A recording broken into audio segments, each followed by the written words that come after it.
Right. Krishnaraju గారు ఈ పరిస్థితి మీద మీరేమంటారు? కార్డులు చల్లవట, కాసుల వైద్యమే ఆరోగ్యశ్రీ కార్డుదారులకు తేల్చి చెబుతున్న ప్రైవేట్ నెట్వర్క్ ఆసుపత్రులట. ఇదివరకు ఒక 100 కోట్లు లేకపోతే 1000 కోట్లు బకాయి ఉంటేనే భీభత్సంగా రాసేవాళ్ళు కదా. ఇప్పుడు అసలు ఆసుపత్రులు వాళ్ళు తీసుకోవట్లేదట. మీరేమంటారు? ఈ ఆరోగ్యశ్రీ దీనికి సంబంధించి ఇది ఒక పెద్ద స్కామ్ గా తయారైందండి. నాకున్న సమాచారం ఏంటంటే దీనికి సంబంధించి ఆయా విభాగాలకు సంబంధించి ఫండ్స్ రిలీజ్ చేయడానికి కొంత పెద్ద మొత్తంలో వాళ్ళు మార్జిన్స్ అడిగారని చెప్పి దానికి ఆరోగ్యశ్రీ హాస్పిటల్కి సంబంధించి వాళ్ళకు ఒక సంఘం లాంటిది ఉందండి. వాళ్ళు మేము అంత ఇవ్వలేము, ఇప్పటికే మేము చాలా లాస్ లో ఉన్నాము, పెండింగ్ లో బిల్స్ ఉన్నాయి, వాటిని ముందు మీరు కనీసం పాత బిల్స్ అని మీరు క్లియర్ చేయండి, తర్వాత చూద్దామని చెప్పంటే వాళ్ళు దానికి అంగీకరించలేదు. ఫలితంగా ఆ స్టేల్ మేట్ అనేది కంటిన్యూ అవుతుంది. దీని పర్యవసానం ఏంటంటే ఆంధ్రప్రదేశ్ లో లక్షలాది మంది ఈ ఆరోగ్యశ్రీ మీద డిపెండ్ అయిన రోగులు ఇబ్బంది పడుతున్నారు. మరో పరిణామం ఏంటంటే ఈ ఆరోగ్యశ్రీ కింద ఈ ఆసుపత్రులు వైద్యం చేయట్లేదు. అదే సమయంలో కేంద్ర ప్రభుత్వానికి చెందిన ఆయుష్మాన్ భవ దానికి సంబంధించి మీరు ఇన్సూరెన్స్ తీసుకోండి, లేదు బాబా దాంట్లో మీరు సభ్యులుగా కండి, మేము చేస్తాము అని చెప్పి ఈ హాస్పిటల్ అనటం. రాష్ట్ర ప్రభుత్వం కూడా ఈ ఆయుష్మాన్ భవ కార్యక్రమాన్ని ఎంకరేజ్ చేయడం చూస్తూ ఉంటుంటే క్రమంగా ఈ ఆరోగ్యశ్రీ పథకాన్ని అటకెక్కించే పనిలో ఈ ప్రభుత్వం తెలుస్తోంది. కీలకమైన పాయింట్ చెప్పారు కృష్ణరాజు గారు. ఓకే, మీరు కూడా ఏమైనా మాట్లాడతారు సంక్షిప్తంగా మీ అనుభవం? ఆల్రెడీ ఇప్పుడు కేంద్ర మంత్రిగా ఉన్నటువంటి పెమ్మసాని చంద్రశేఖరే ఆరోగ్యశ్రీ కార్డులకు వద్దు, ఆయుష్మాన్ భారత్ కింద కార్డులు అందరూ తీసుకోవాలని చెప్పి సాక్షాత్ ప్రకటన ఇచ్చేసారు. ఎందుకంటే ఆయుష్మాన్ భారత్ అంటే 5 లక్షల రూపాయల లోపు మాత్రమే వైద్యం అందుతుంది. ఇది కేంద్ర ప్రభుత్వ పథకం. బట్ అసలు ఫస్ట్ ఈ ఆయుష్మాన్ భారత్ రాకముందే రాజశేఖర రెడ్డి గారు ఉన్నప్పుడే ఏదైతే వీటికి సంబంధించినటువంటి ఆరోగ్యశ్రీ అనేటటువంటి ఈ పథకాన్ని తీసుకురావడం, తర్వాత అప్పుడు 2014 to 2019 మధ్య చంద్రబాబు నాయుడు గారు ఉన్నప్పుడైతే దీంట్లో కేవలం 1159 వ్యాధులకు మాత్రమే ఆరోగ్యశ్రీలో ప్రొసీజర్స్కి మాత్రమే. కానీ జగన్మోహన్ రెడ్డి గారు వచ్చినాక 1159తో పాటు 2198 అదనంగా యాడ్ చేసి మొత్తం 3257 ప్రొసీజర్స్ని ఆరోగ్యశ్రీలో జాయిన్ చేశారు. 25 లక్షల రూపాయల వైద్యం వరకు, అంటే 1000 రూపాయలు దాటిన మొత్తం ఆరోగ్యశ్రీలో. మనం ఇప్పుడు బిల్లు మీకు 1100 అయినా 1000 కట్టాలి, 25 లక్షలైనా 1000 రూపాయలు కట్టాలి. 1000 రూపాయలు దాటిన మొత్తాన్ని ఆరోగ్యశ్రీ తీసుకుంటే కేంద్ర ప్రభుత్వ ప్రొసీజర్ ప్రకారం 5 లక్షల రూపాయలు. అంటే ఇప్పుడు ఏంది 5 లక్షల రూపాయలు ఇప్పుడు ఎట్లా ఎగ్గొట్టడానికి రాష్ట్ర ప్రభుత్వ పథకాన్ని, అంటే జగన్మోహన్ రెడ్డి గారు ఏదైతే ఇప్పుడు 3257 ప్రొసీజర్స్ ఉన్నటువంటి ఏదైతే ఆరోగ్యశ్రీని తీసేసి కేంద్ర ప్రభుత్వంలో కేవలం నాకు తెలిసి 1000 అయిన ప్రొసీజర్స్ మాత్రం ఆయుష్మాన్ భారత్ కింద ఉన్నాయి. అది కూడా 5 లక్షల రూపాయలు, అంటే 25 లక్షల రూపాయలు రాష్ట్ర ప్రభుత్వం బెనిఫిట్ జగన్ గారు ఇచ్చింది. దాన్ని మొత్తం తీసేయడానికి ఇప్పుడు అందుకని వాళ్ళందరికీ బిల్లులు గుంటూరు ఎంపీ కేంద్ర మంత్రి పెమ్మసాని చంద్రశేఖర్ చెప్పాడు, మీరు ఆయుష్మాన్ భారత్ కార్డులే తీసుకోండి. ఆ హాస్పిటల్ కూడా హుకుం జారీ చేస్తున్నారు వాళ్ళు డైరెక్ట్ గా. ఇప్పుడు ఆరోగ్యశ్రీ అయితే మేము ఇంప్లిమెంట్ చేయం, కేంద్ర ప్రభుత్వం ఇచ్చేది ఏది ఉంటే దాని వరకే మేము ఇంప్లిమెంట్ చేస్తామని, అంటే ఈ పథకాన్ని పూర్తిగా అటకెక్కించాలనేది వాళ్ళు తీసుకున్నటువంటి నిర్ణయం.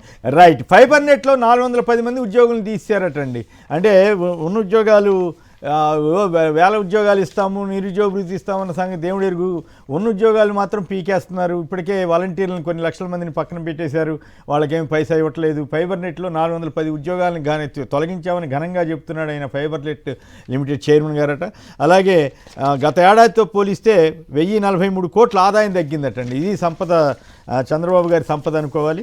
అలాగే ఇంకో ఇంట్రెస్టింగ్ వార్త ఏంటంటే గతంలో బయోమెట్రిక్ విధానం పెడితే ప్రభుత్వ ఉద్యోగులకి ఇంకేముంది వాళ్ళని వేధిస్తున్నారని అన్నారు. ఇప్పుడు చివరికి చంద్రబాబు గారి ప్రభుత్వం ఏకంగా గ్రామ వార్డు సచివాలయ ఉద్యోగులకు బయోమెట్రిక్ అటెండెన్స్ను శాలరీతో లింక్ చేసి మరి దీన్ని ఇప్పుడు త్వరలో అన్ని ప్రభుత్వ శాఖల్లో చేస్తారట. శాలరీతో లింక్ పెట్టారట. అలాగే ఫైబర్ నెట్ ఈ ఉద్యోగాల తొలగింపు మీద వీటి మీద మీరేమన్నా సంక్షిప్తంగా మాట్లాడతారా మురళీ గారు? అలాగే ఈ ఆరోగ్యశ్రీ గురించి కూడా మాట్లాడదలిస్తే మాట్లాడండి సంక్షిప్తంగా. సార్ నమస్కారం, మీకు ప్యానెల్లో ఉన్న మిత్రులందరికీ. వాస్తవంగా మీరు అన్నట్లుగా ఆరోగ్యశ్రీ అనేది పేదలకు ఒక వరంలాగా ఆంధ్ర రాష్ట్రంలో ఉంది. ఇది గత అనేక ఏళ్లుగా కొనసాగుతున్నటువంటిది. దురదృష్టం ఏంటంటే ప్రైవేటు ఆసుపత్రులకు అనుసంధానం చేసి ప్రభుత్వ ఆసుపత్రులు నిర్వీర్యం చేసి ప్రైవేట్ ఆసుపత్రులకి దోచిపెట్టే కార్యక్రమం లాగా ఇది తయారైపోయింది. ఈ రోజుకి కూడా ప్రభుత్వ ఆసుపత్రులు నిర్వీర్యం అయిపోతున్నటువంటి పరిస్థితి. నిన్ననే మేము తిరుపతి రుయా ఆసుపత్రిలో అక్కడికి వెళ్ళి వచ్చాము కొన్ని సమస్యల మీద.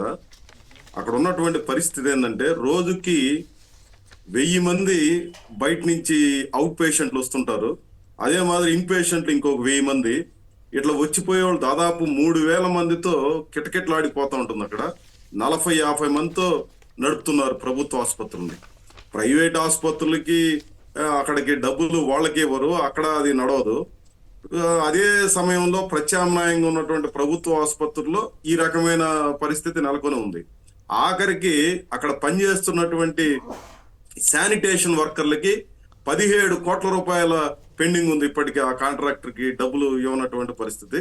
3 నెలలుగా వేతనాలు లేకుండా రోజు ధర్నాలు, ఆడ ఇబ్బందులుగా ఉన్నటువంటి పరిస్థితి. ఇది ఒక్క శానిటేషన్ వర్కర్లకే కాదు, అందరికీ ఉన్నటువంటి సమస్య. మందులు లేవు పిహెచ్సిలో, ఈవెన్ అక్కడ మందులు లేనటువంటి పరిస్థితి ఉంది. ప్రధానమైన ఇప్పుడు తిరుపతి రుయా ఆసుపత్రి అంటే ఇప్పుడు ఆ విభజిత ఆంధ్రప్రదేశ్ తర్వాత ఆంధ్ర రాష్ట్రంలో అత్యంత ప్రాముఖ్యత కలిగినటువంటి ఆసుపత్రి. అట్లాంటి ఆసుపత్రుల్లోనే ఈ రకమైనటువంటి పరిస్థితి నెలకొని ఉందంటే, మందులు లేకుండా, ఉద్యోగులకు జీతాలు లేకుండా, కనీసమైనటువంటి ఏమి పట్టించుకొని దౌర్భాగ్య పరిస్థితి ప్రభుత్వ ఆసుపత్రుల్లో నెలకొని ఉంది. మరోవైపున ఆరోగ్యశ్రీ పట్టించుకోని పరిస్థితి ఉందనంటే ఈ రాష్ట్రంలో ఉన్నటువంటి పేదల పరిస్థితి ఎట్లా ఉంది, ఆరోగ్య రంగం ఎంత కుదేలైపోయింది అనే దానికి ఇది ఒక స్పష్టమైనటువంటి ఉదాహరణగా మనం చూడొచ్చు. ఇక అనేక సమస్యలు కింగ్ జార్జ్ హాస్పిటల్ దగ్గర నుంచి అన్ని మనం చెప్పుకోవచ్చు, కానీ నేను నిర్దిష్టమైనటువంటి కొన్ని ఉదాహరణలు మీ దృష్టికి తీసుకొస్తున్నాను. అదే మాదిరి ఫైబర్ నెట్ లో 410 మంది ఉద్యోగుల్ని తొలగించామని చెప్పి ఆ ప్రకటన చేశారు జీవి రెడ్డి గారు. నేను కూడా పత్రికల్లో చూశాను. ఇది ఏ రకంగానూ సమర్థనీయం కాదు. కానీ ఆయన కొన్ని ఆర్గ్యుమెంట్స్ చెప్తున్నాడు. అసలు ఈ ఫైబర్ నెట్ లోనే వాళ్ళు లేరు, ఆ ఆరంభం నుంచి వాళ్ళకి ఉద్యోగాలు ఇచ్చిన రోజు నుంచి కనీసం అపాయింట్మెంట్ లెటర్ లేదు. వీళ్ళందరూ ఎమ్మెల్యేలు, మంత్రులు, లేకపోతే గత ప్రభుత్వ హయాంలో ఉన్నటువంటి ఈ అధికార పార్టీ నాయకులు ఇళ్లలో పనులు చేస్తూ ఇక్కడి నుంచి జీతాలు పొందుతున్నారని. అదైతే నిజంగా ఆయన చెప్పిందే వాస్తవం అయితే మాత్రం అది క్షమించరానటువంటిది. ఇక్కడేమో జీతాలు తీసుకుంటూ ప్రభుత్వ రంగం దగ్గర బయట పనులు చేయడం అనేది. ఇంకొకటి, ఇట్లాంటి పరిస్థితే కనుక ఉంటే వాళ్ళు ఎవరు ఏమి విచారణ చేసి వాళ్ళ పరిస్థితి ఏంది, ఆ కుటుంబాల పరిస్థితి ఏందనేది పరిగణలో పెట్టుకోకుండా ఒక్కసారిగా ఒక్క కలంపోటుతో 410 కుటుంబాలను వీధుల్లోకి నెట్టేయడం ఏ రకంగానూ సమంజసం కాదు. వాళ్ళు ఎవరైనప్పటికీ పేదలు. ఒక ఉద్యోగం కోసం వచ్చి జీతం మీద ఆధారపడుతున్నటువంటి వాళ్ళ మీద ఈ రకంగా మీరు విచారణ చేయండి, తప్పుంటే దాన్ని విశ్లేషణ చేయండి, దాన్ని ఎట్లా సరిదిద్దాలో చూడండి. అట్లా కాకుండా ఒక్కసారిగా ఒక్క కలంపోటుతో మీరు వీధుల్లోకి 400 కుటుంబాలను నెట్టేయడం ఏ రకంగానూ సమర్థనీయం కాదు. ఈ ప్రభుత్వం పునరాలోచన చేయాలి. తప్పులుంటే సరిదిద్దండి, సంస్కరించండి, లేదంటే వాటిలో పరిష్కారాలు వెతకండి. అట్లా కాకుండా మాకు నచ్చింది కాబట్టి, మాకు నచ్చలేదు కాబట్టి మేము ఇట్లాంటి నిర్ణయాలు చేస్తామంటే ఏ రకంగానూ సమాజం హర్షించదు. దీన్ని పరిగణలో పెట్టుకోవాలనేది నా అభిప్రాయం.